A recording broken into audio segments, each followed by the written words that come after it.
은혜 받을 하나님의 말씀 시편 125편 1절에서 5절까지의 말씀입니다. 시편 125편 1절에서 끝절까지의 말씀 찾으셨으면 함께 교독합니다. 제가 먼저 읽겠습니다. 여호와를 의뢰하는 자는 시온산의 요동치 아니하고 영원히 있음 같도다.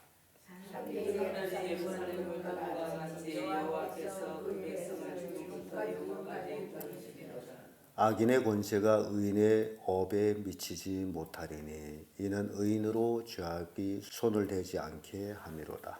여호와여 선인에게와 마음이 정직한 자에게 손을 내밀소서. 지금 자기의 굽은 길로 치우치는 자를 여호와께서 죄악을 짓는 자와 함께 다니게 하시리로다. 이스라엘에게는 평강이 있을지어다. 아멘. 이 말씀으로 하나님을 의뢰하는 자, 이런 제목으로 말씀을 나누겠습니다. 사람은 연약한 존재이기 때문에 그 누군가를 의뢰하지 아니하고는 살 수가 없습니다. 그래서 하나님을 믿는 사람이든지 믿지 않는 사람이든지 할 것 없이 다 자기가 의뢰하는 것들이 있습니다. 믿는 사람은 하나님을 의뢰하지만은 믿지 않는 사람은 권력을 의뢰하든지 아니면 물질을 의뢰해서 살아갑니다. 그런데 권력을 의뢰해서 살아가는 사람은 늘 불안합니다. 권력이라는 것은 영원히 가지고 있는 것이 아니기 때문입니다. 권력을 영원히 가지고 있으려게 되면 죽지 말아야 됩니다. 그래서 권력을 가지고 있는 사람이 더욱 죽음을 두려워합니다. 그 대표자로 진시황이죠. 황제로서 영원히 왕노릇해야 되는데 죽음이라는 것이 두려워서 어찌하면 죽지 아니할까? 어찌하면 죽지 아니하고 영원히 왕으로 있을까? 그래서 생각하다가 불로초를 얻으면 되겠구나. 사람은 늙어 죽는구나. 그래서 늙지 않으면 죽지 않겠구나. 그런 생각을 해서 불로초를 얻으려고 사람들을 사방으로 보냈습니다. 근데 세상에 불로초가 없음을 한탄한 진시황은 실은 다른 사람보다 더 젊은 나이에 죽었다는 겁니다. 그래서 세상 사람들이 이것저것 의뢰해서 살아가고 있는 이러한 상황에서 우리는 누구를 의뢰하면 살아야 되느냐? 오늘 시편 기자는 누구를 의뢰하라죠? 하나님을 의뢰하자. 그래서 하나님을 의뢰하는 자가 어떤 자냐라는 겁니다. 우리가 살면서 나도 하나님을 의뢰하고 있느냐? 입으로는 하나님을 의뢰한다면서 삶으로 의뢰하지 않는 삶을 사는 사람들도 많습니다. 그래서 이 하나님을 의뢰하는 자는 그 첫째가 요동치 않는 자입니다. 1, 2절의 말씀인데 여호와를 의뢰하는 자는 시온산에 요동치 아니하고 영원히 있음 같도다라는 말씀이 있죠. 시온산, 예루살렘을 두른 산, 산은 영원히 그 자리에 있는 것처럼, 그래서 산이 예루살렘을 두른 것 같이 여호와를 의뢰한 자는 요동치 않는다. 바로 하나님을 얘기하고 있습니다. 그래서 산들이 예루살렘을 두른 것 같이 여호와께서 그 백성을 지금부터 영원까지 두르실 거다. 하나님이 둘러 지키고 있으므로 하나님을 의뢰하는 자는 두려울 게 없다라는 겁니다. 흔들림이 없다라는 겁니다. 잠언 10장 30절의 말씀 보면 의인은 영원히 이동되지 아니하여도 악인은 땅에 가지 못하리다라는 말씀이 있습니다. 의인, 악인 구분합니다. 그래서 의롭게 사는 것이 굉장히 중요합니다. 악인은 한순간에 이득을 보는 것 같습니다. 그런데 이 땅에서 악인들이 잘된 일이 없습니다. 권력을 가지고 악을 행했던 권력자들도 다 그 권력이 지나가고 하면 잘못되는 것들을 봅니다. 그래서 의롭게 사는 것이 얼마나 중요한지를 우리에게 보여주는데, 의롭게 산다라는 것은 하나님의 말씀대로 살아가는 겁니다. 그러면 의로워집니다. 하나님 말씀대로 사는 것, 우리가 예수 그리스도를 본받고 살아가는 삶입니다. 육신적으로는 손해보는 것 같을지라도 그렇게 살아가는 사람에게 평안이 있습니다. 열왕기하 6장 15절에서 16절의 말씀 보게 되면 엘리사의 이야기가 나옵니다. 그리고 그를 수종드는 종의 이야기가 나옵니다. 여기 말씀 보면 하나님의 사람이 수종드는 자가 일찍이 일어나서 나아가 보니 군사와 말과 병거가 성을 에워쌌는지라. 그 사원이 엘리사에게 고하되 아하 내 주여 우리가 어찌하리까. 지금 어마어마한 아랍 군대들이 몰려왔습니다. 자고 일어나서 나가봤더니 그래요. 깜짝 놀랄 일입니다. 그때 엘리사가 두려워 말라. 우리와 함께한 자가 저희와 함께한 자보다 많으니라 라는 말씀합니다. 그런데 이때 당시에 이 사환은 엘리사를 한 사람만 보고, 그리고 대적은 헤아릴 수 없는 그 무리들이 앞에 와 있는 것을 봅니다. 엘리사의 사환이 지금 그 보는 그 순간에 놀란 거는 누가 많다는 거예요? 대적이 많다. 대적이 많으므로 전쟁이 나면 죽을 수도 있고 포로로 끌려갈 수도 있기 때문에 두려운 거예요. 누구만 보이기 때문에? 대적만 보이기 때문에. 근데 엘리사는 대적보다 더 많은 누구를 보고 있어요? 하나님의 천군 천사를 보고 있습니다. 그래서 이 땅에 살아가는 우리들에게 똑같은 사람이에요. 무엇을 보느냐 중요합니다. 육적인 것을 보고 있느냐 아니면 영적인 것을 보고 있느냐, 거기에 달려서 삶이 달라집니다. 엘리사를 섬기는 종은 육적인 눈을 가지고 봄으로 인해 가지고 두려웠습니다. 그러나 하나님의 사람 엘리사는 영적인 눈을 가지고 있기 때문에 그 많은 아랍 군대를 두려워하지를 않습니다. 그리고 엘리사가 그 종의 눈을 뜨게 했습니다. 영적인 눈을 뜨게 했어요.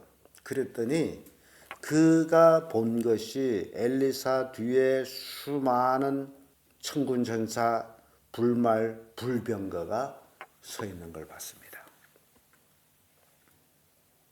두려울까요? 두렵지 않을까요? 안 두렵죠. 수많은 군사들이 뒤에서 탁 서 있는데, 이와 같이 유명한 이스라엘 6.1 전쟁 당시에 그 팔레스틴 아랍인들하고 이스라엘 전쟁 속에서 6일 만에 전쟁이 끝났거든요. 그런데 아랍 군대들이 하는 얘기가 바로 그 얘기였습니다. 우리는 이스라엘 병사와 싸울 준비는 돼 있지만은 천군과 싸울 준비는 돼 있지 않다. 이스라엘 배후에는 하나님의 천군 천사들이 싸웠다라는 거예요. 그래서 6일 만에 전쟁이 끝나버렸습니다. 하나님은 어제나 오늘이나 영원히 동일하십니다. 그러면 하나님을 의뢰하는 자, 바로 우리가 엘리사같이 하나님을 의뢰하는 자가 되고 영의 눈을 떠서 하나님이 나를 둘러 계심을 보는 믿음의 눈을 가져야 됩니다. 그리하면 뭐가 없어요? 흔들림이 없습니다. 요동치를 않습니다. 이것이 하나님을 의지하는 자들의 모습이에요.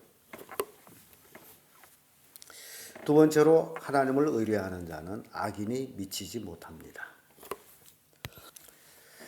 하나님을 의뢰하는 자는 악인들이 미워하고 시기하고 질투하고 없이 하려고 합니다. 그러나 3절의 말씀 보니 악인의 권세가 의인의 업에 미치지 못하리니 이는 의인으로 죄악에 손을 대지 않게 함이로다. 지금 의인이 왜 의인이에요? 죄악에 손을 대지 않기 때문에 의인입니다.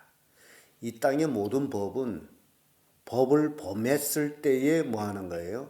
형벌이 따릅니다. 그런데 의롭게 사는 사람은 뭘 안 건드려요?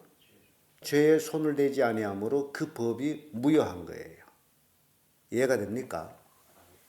예수 믿는다 해도 이 땅의 법을 범하면 법적 제재를 받게 되어 있습니다.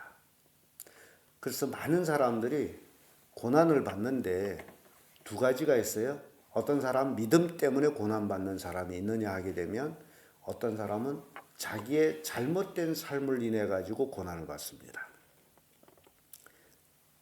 근데 자기의 잘못된 삶으로 고난받으면서 믿음 때문에 고난받는다라고 거짓말하는 사람들도 없지 않아 있습니다. 그래서 하나님을 의뢰한 자는 누가 손을 못 댄다? 악인이 손을 못 댄다. 이게 굉장히 중요한 것을 우리에게 가르치고 있습니다. 시편 16편 5절에 여호와는 나의 산업과 나의 잔의 소득이니 나의 분깃을 지키시나이다. 하나님이 주었고 하나님이 지켜주는 거예요. 그래서 악인이 손을 못 댑니다. 또 로마서 13장 3절을 보면 관원들은 선한 일에 대하여 두려움이 되지 않고 악한 일에 대하여 되나니 내가 권세를 두려워하지 아니하려느냐 선을 행하라 그리하면 그에게 칭찬을 받으리라. 관원, 세상 관원들이에요. 세상 관원들은 선한 일에 대해서는 두려움이 아니라 두려워할 자가 아니라는 거예요. 그러나 죄를 지었다면 세상 관원들은 뭐예요? 두려운 자들이에요. 그래서 우리가 이 땅에 살아가면서 의인이라는 게 의롭게 사는 게 바로 죄악에 손을 대지 않는 것. 그렇게 의롭게 살면 오히려 관원들한테 뭘 받아요? 칭찬을 받는다라는 거죠.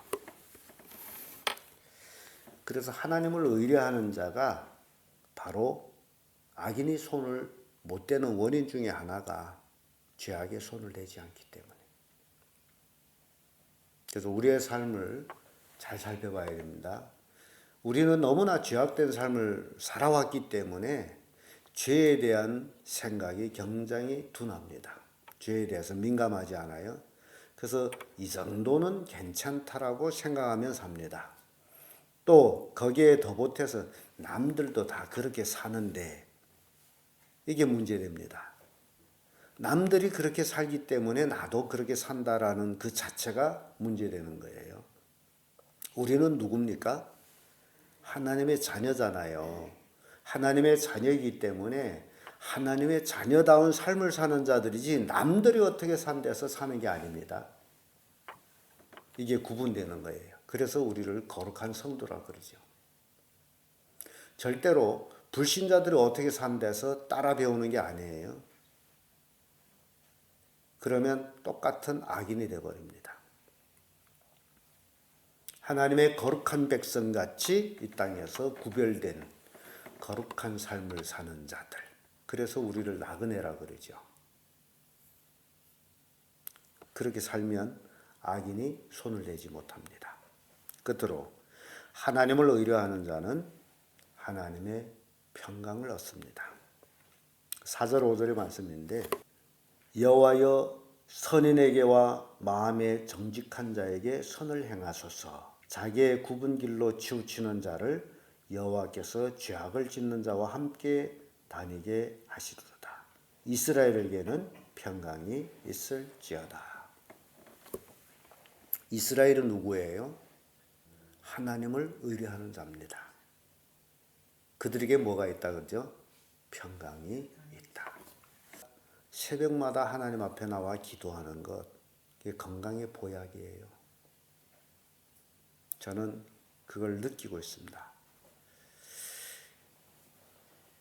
그것도 무릎을 꿇고 하나님 앞에 기도한다는 것, 대단한 축복입니다. 여러분들은 걸상에 편히 앉아서 머리만 숙이면 기도한다라고 하는데 실제적으로 무릎 꿇고 기도하는 것 기가 막힌 축복이에요. 하나님 앞에 무릎 꿇는다는 자체가 하나님 앞에 투항이에요. 근데 제가 경험한 거는 무릎 꿇고 기도하고 예배 마치고 집에 돌아갈 때에 층계를 올라가는데 다리가 그렇게 거뿐할 수가 없어요. 전 그걸 느낍니다. 그래서 제가 허리 디스크가 엄청 심했어요. 근데 허리 디스크 의사들도 하는 얘기가 바르게 무릎 꿇고 허리를 굽혔다 폈다 하게 되면 허리가 좋아지거든요. 그런데 새벽에 그렇게 무릎 꿇고 기도함으로 인해서 절로 허리가 낫는 거예요. 그래서 어제 목회자들한테도 그 얘기했어요. 무릎 꿇고 기도하면 된다. 근데 고지를 안 들어요. 그리고 피탈이 있어요. 나는 무릎을 못 꿇습니다. 그런 방법 없지. 무릎을 누구한테 꿇는 거예요? 하나님 앞에서 꿇는 겁니다. 얼마나 건방져요? 하나님 앞에 무릎 꿇지 않는다는 게. 무릎을 꿇지 않으면 죽인다라고 생각해 보세요. 무릎 꿇지 않은 자가 있을까요? 그래서 여러분들이요. 하나님의 평강을 얻는 것이 거저 얻어지는 게 아니에요.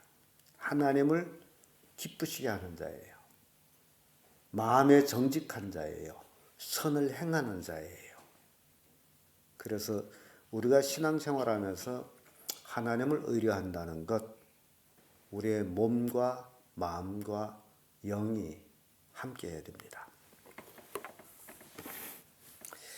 로마서 2장 10절에 보면 선을 행하는 각 사람에게는 영광과 존귀와 평강이 있으리니 첫째는 유대인에게요 또한 헬라인에게로다. 선을 행하는 각 사람에게 영광과 존귀와 평강이 있다. 굉장히 중요한 말씀입니다. 그렇다면 반대로 얘기할 때 악을 행하는 각 사람에게는 영광도 존귀도 평강도 없다라는 얘기입니다. 이해가 됩니까? 그래서 선을 행하는 건 누구를 위해서가 아니에요. 누구를 위해서예요? 자신을 위해요. 우리가 예수 믿는 건 누구를 위해서입니까? 자신을 위해서예요. 하나님 말씀대로 살아가는 것도 자신을 위해서예요. 괜히 누구한테 보여주려고 하지 마세요. 그러면 거짓이 나옵니다. 거짓말이 나와요. 우리는 하나님 앞에서 우리의 삶을 하나님께 드리는 거예요. 그게 믿음입니다. 그래서 하나님을 의뢰하는 자에게 이런 평강이 있다라고 성경은 말씀을 주고 있습니다. 그래서 오늘 시편 125편의 말씀을 통해 가지고 오늘 우리 이 자리에 나온 성도님들이 매일매일 온전히 누구만 의뢰하는 자가 되라? 하나님만 의뢰하는 자가 되라. 그래야 이 땅에 살아가면서 요동치 아니하고 악인이 손을 대지 못하고 평강이 주어진다. 이 땅에서도 잘 되고 예수님이 재림할 때 또 들림받아 천국 가는 그런 성도들 되기를 예수님 이름으로 축복합니다.